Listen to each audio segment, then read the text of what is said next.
imam pimpin doa setelah sholat, perayaan maulid Nabi, Isra Mi'raj dan zikir bersama itu bid'ah, tanda tanya.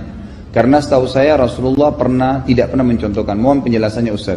Sudah pernah saya jelaskan. Rasulullah SAW adalah guru kita. Sepakati dulu poin ini. Tidak ada guru bagi umat Islam siapapun yang syahadat kecuali Nabi Muhammad SAW. Ini disepakati dulu. Semua dai dan ulama adalah pewaris beliau. Artinya harus mewariskan ilmu yang beliau ajarkan. Apa yang diajarkan itu yang disampaikan ke umat. Yang tidak diajarkan mereka larang agar dikerjakan. Kan begitu mestinya. Ini kaidahnya dulu. Masalah kasus ada orang imam pimpin doa setelah sholat, jangan dibahas doanya. Doa adalah ibadah. Tapi begini, sebelum anda kerjakan satu ibadah, tanya, saya mau ziarah kubur. Jangan ziarah kubur sebelum anda tanya bagaimana Rasulullah SAW ziarah kubur, agar jangan anda buat-buat ziarah kubur itu. Adanya orang taruh kembang di kuburan, siram air, buat batu nisan, pasang lampu, baca zikir-zikir di sana, karena dia mau ziarah kubur semaunya sendiri. Tidak bisa. Anda muslim, punya kiai, punya Rasulullah SAW, suri tauladan kita, uswatun hasanah. Tanya Rasulullah ziarah kubur bagaimana? Rasulullah SAW dalam hadis Bukhari menziarahi kubur Baqi. Datang, memberikan salam, mendoakan mereka, pulang. Nggak ada lagi yang lain. Nggak pernah Nabi SAW bawa kembang, siram kuburan karena sudah kering. Padahal Madinah panas 50 derajat, pecah-pecah tanahnya. Ada istilah di Indonesia kalau tanahnya pecah, kesian lagi diazab di bawah, kasih air, kasih kembang biar wangi, biar ditaruh kembang yang paling mahal. Kalau dia ahli maksiat tetap disiksa di bawah gitu kan. Jadi nggak bisa itu patokannya. Mau sholat, jangan pernah sholat dulu. Tanya Rasulullah sholat bagaimana, belajar 5 menit bisa. Oh rukunya begini, sujudnya begini, sama. Baru Allah terima.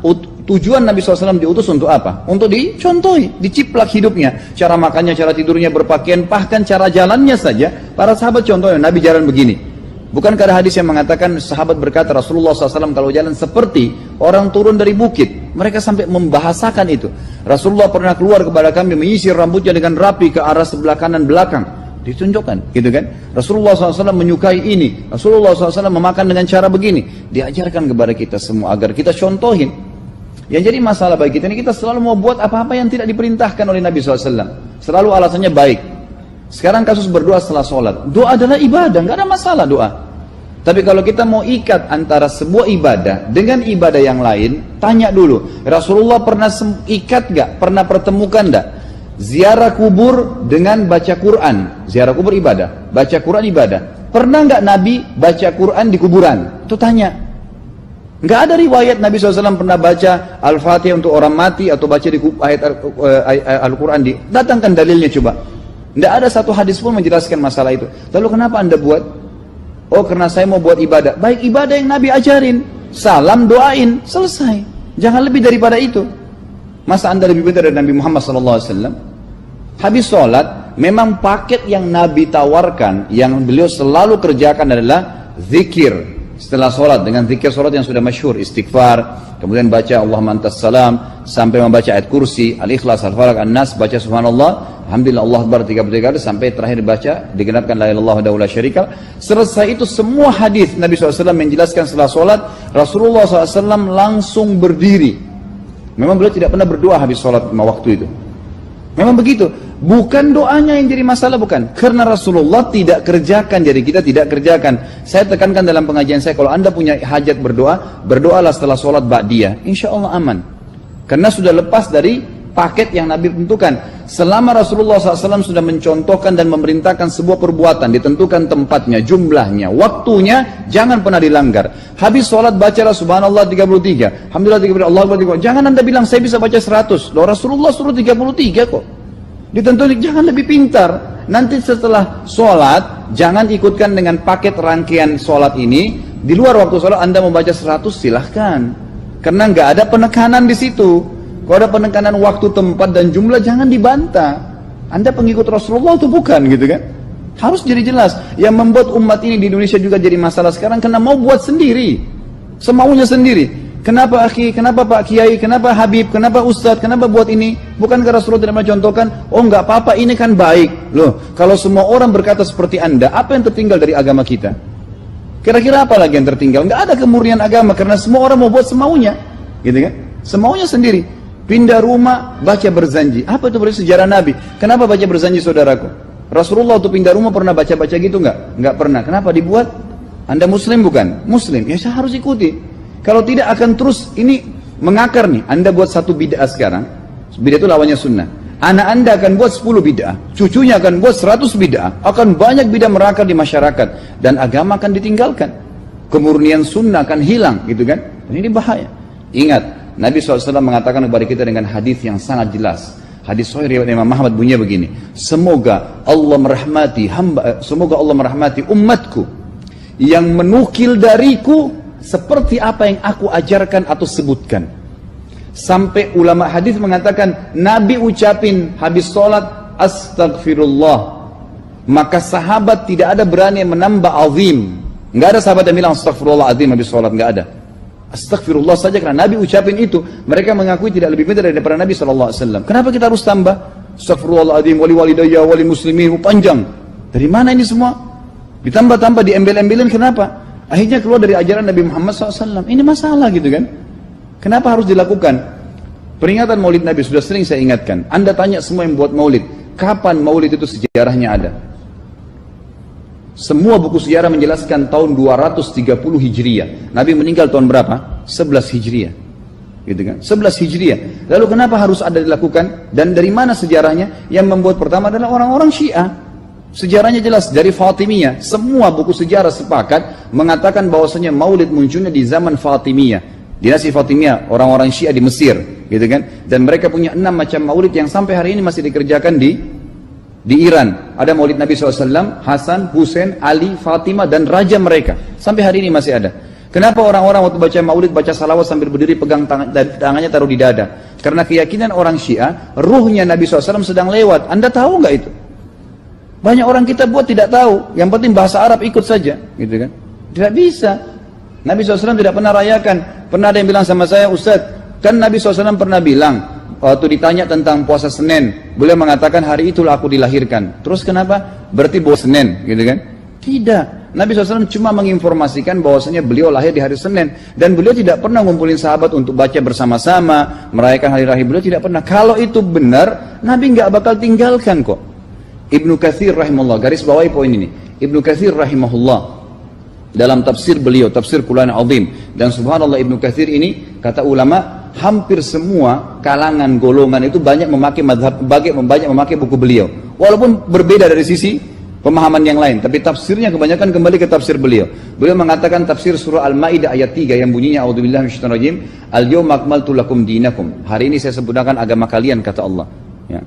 Wa atmamtu alaikum nikmati. Saya sempurnakan nikmatku pada kalian. Artinya tidak butuh yang lain. Wa raditu lakumul Islam madina. Saya ridho Islam sebagai agama kalian. Kata beliau, ayat ini turun menandakan dan memastikan bahwasanya Nabi Muhammad SAW tidak meninggal dunia kecuali sudah mengajarkan semuanya. Yang hitam, yang putih, yang gelap, yang terang, yang susah, yang muda, ya, semua dijelaskan. Siapa, kata beliau, yang menganggap masih ada sesuatu yang harus ditambahkan setelah Nabi SAW meninggal dan turun ayat ini, maka dia adalah ahli bid'ah. Dia orang yang membuat-buat agama. Nabi sudah ajarkan semua, selesai. Jangan ditambah, jangan dikurangin. Kita tidak lebih pintar dari Nabi SAW. Nabi nggak pernah rayakan hari lahirnya, jangan dirayain, selesai. Emang kenapa kalau kita nggak rayain? Kenapa? Tangan kita terputus? Enggak. Masih banyak ibadah yang disunnahkan gitu. Sama dengan kasus Isra dan Mi'raj. Kejadian besar dalam Islam. Tapi Anda boleh kembali kepada semua buku sirah. Saya tantang semua buku sirah Anda kembali. Insya Allah yang berpegang pada Al-Quran dan Sunnah, memang ada dasar wahyunya, maka semua akan menjelaskan. Nabi SAW setelah pulang dari Isra dan Mi'raj tidak pernah mengumpulkan sahabat-sahabat untuk merayakannya setiap tahun. Tidak pernah. Boleh dipelajari iya, setiap hari. Tapi ditentukan tanggalnya lalu dibuat acara. Tidak pernah Nabi SAW buat itu. Lalu kenapa Anda buat? Kalau Anda mau tetap buat, ya silahkan. Itu hak terserah Anda. Tapi saya ngajak kepada Anda kembali kepada kemurnian ajaran Nabi SAW. Kita tidak akan pernah kembali. Kata Syekh Utsaimin rahimahullah, umat Islam ini akan kembali kepada kejayaan mereka kalau mereka betul-betul kembali kepada ajaran Rasul mereka Muhammad SAW. Murnikan ajaran Nabi yang jalankan seperti yang beliau ajarkan, selesai, akan aman. Pasti akan kembali kejayaannya.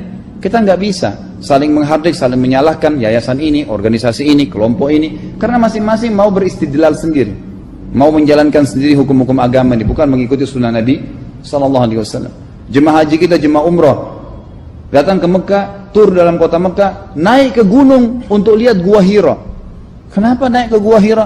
Oh, Rasulullah pernah di sini. Baik, saya jelaskan. Nabi Muhammad SAW ke Gua Hira sebelum turunnya wahyu. Dan beliau terakhir sekali di Gua Hira pada saat menerima Iqra bismi rabbikal ladzi khalaq. Itu saja. Setelah kejadian itu, beliau turun dari Gua Hira. Dari waktu itu sampai meninggal, Nabi SAW tidak pernah ke Gua Hira lagi dan tidak pernah suruh sahabatnya ke Gua Hira. Kenapa anda ke Gua Hira? Sampai naik 3 jam ada yang jatuh mati.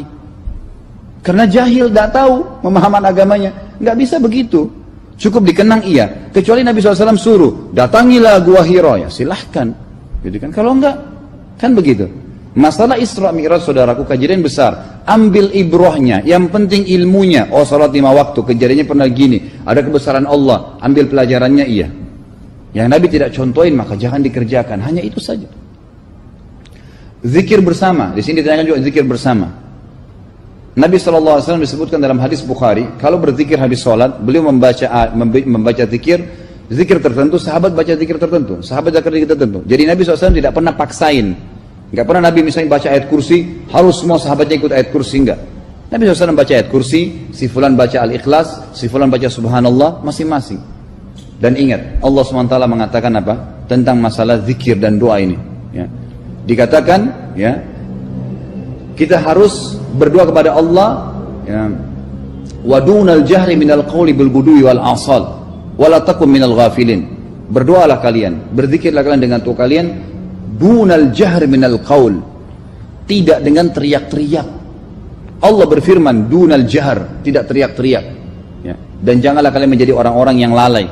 Makanya pernah ada sahabat, waktu Nabi SAW berkata begini, dalam hadis Bukhari juga, waktu pulang dari salah satu perjalanan, kalau kalian sedang menukik, kuda unta lagi menukik, bertakbirlah, bilang Allahu Akbar. Kalau kalian sedang turun, menuruni sebuah lembah, bertasbihlah, bilang subhanallah. Ada satu sahabat badui, orang dari padang pasir, semangat dia jalankan sunnah Nabi. Waktu kudanya lagi naik, Allahu Akbar, dengan suara keras dia teriak. Jalankan sunnah kan? Tapi teriak ya.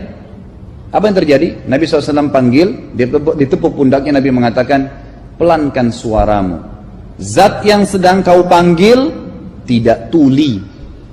Allahu Akbar. Cukup. Ada apa? Kecuali di medan perang lain nakutin musuh. Gitu kan? Untuk apa takutin kuda sendiri? Nggak perlu, gitu kan? Jadi mengikuti sunnah Nabi dengan ilmu yang benar itu akan membawakan ketenangan hidup. Yang buat kacau kita ini jadi kacau karena mau membumbu-bumbui macam-macam ditambah-tambah.